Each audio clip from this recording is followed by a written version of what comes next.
it's not crazy. It seems crazy when you first start. It seems insurmountable to get leads and like get your first clients. And I was so worried about that. Like number one fear, probably everybody's number one fear. How am I going to get clients?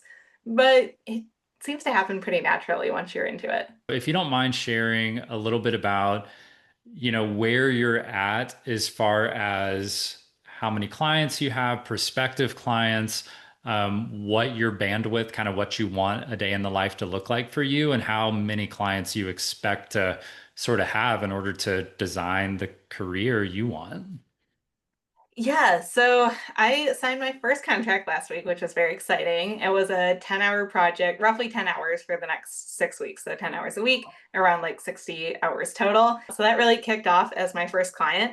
A second one I have prospectively is a 15 to 20 an hour for 4 to 6 months, so it's a longer project. I had a couple former employers or people I've worked with in the past that I was considering working with, and I haven't like gauged a lot of interest. One is a for sure no now, and one is maybe 50% of the way there. So that's kind of my original pipeline. And then I had one more, oh, Marketing Cloud one. It had some marketing. I think you remember I probably posted that one in there. And I just didn't get a good vibe from the clients. So that one I ended up not going with.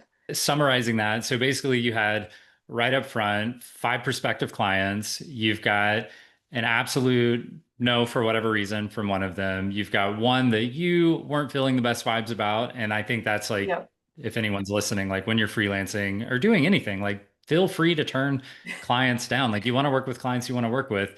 You've got one locked in, and that's got you at like 10 hours a week. And then you've got another Yeah. one that's looking really secure, that's like 15 to 25 hours a week, I think you said. Yeah, So 15 to you're all 20. So 15 to 20. So you're yeah. already at like 25 to 30 hours a week as far Yep. as your current clients go.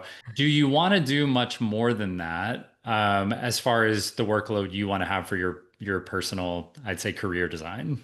I don't think so, partially because I like to volunteer for a couple of places. So I like to leave volunteer hours open. I have a nonprofit that I'm helping, and I'm just onboarding a second one.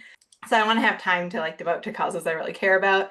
So I think the 30 hours a week is going to be the sweet spot for me and allow me to do a little more travel and just pursue home things. Like I want to start my garden a little more. And there's so many things I've been putting off.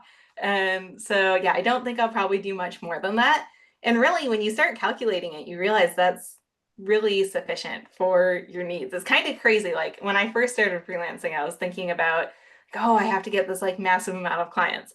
And like you said, you only need 2 to 3 for yourself. So really, like if you're one person and you're not looking to scale, it's not crazy. It seems crazy when you first start. It seems insurmountable to get leads and like get your first clients. And I was so worried about that. Like number one fear, probably everybody's number one fear. How am I going to get clients?